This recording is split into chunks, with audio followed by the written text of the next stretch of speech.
Hi there, word lovers and logophiles. For those of you who do not know, a logophile is a person who loves words. Welcome back to another episode of Word of the Week. My name is Devin, and this week we are going to be exploring the English word probity. Okay, so as usual, we'll start this episode with a definition of what probity is, and then we'll give some examples, some real world examples of where you might find probity or how you might use probity just in everyday language. So, probity refers to a quality or characteristic, typically in a person, but you could also refer to actions.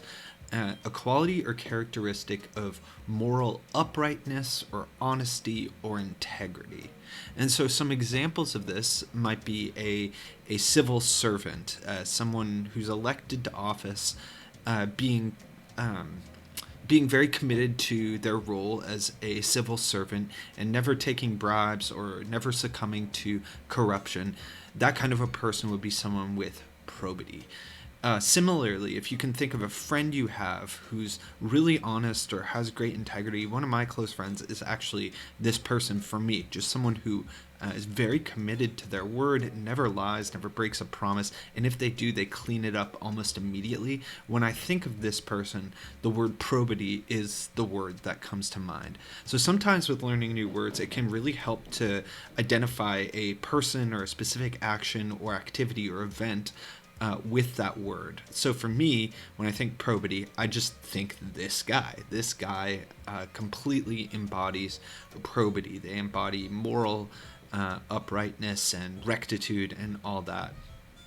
Similarly, you can talk about actions, as I said earlier, containing probity. So someone who is doing their taxes, say, and they could hide all these different sources of money in all these different ways from the IRS, but instead they decide to take the action of being very scrupulous about including every single item in their tax return, filing for taxes.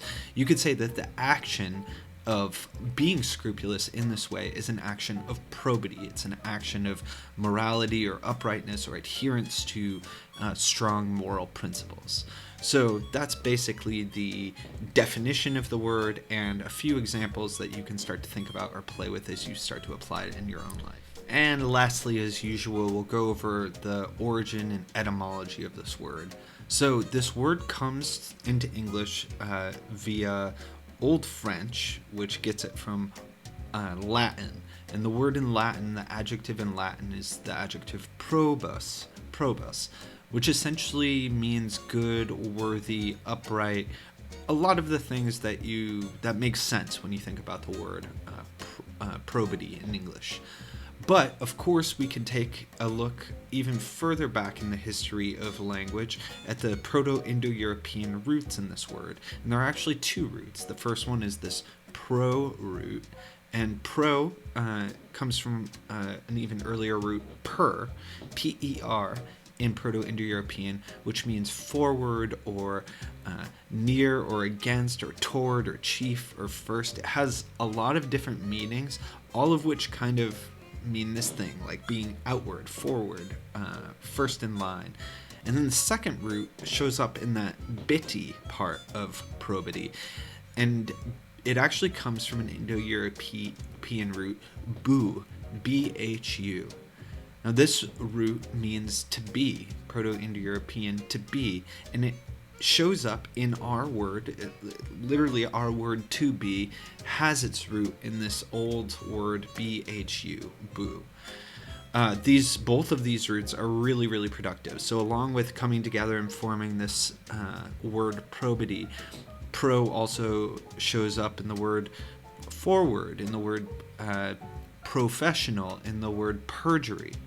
And then the boo, bhu, as I said, shows up in the word be in English, but it also shows up in, via Greek, shows up in words like physics or physical.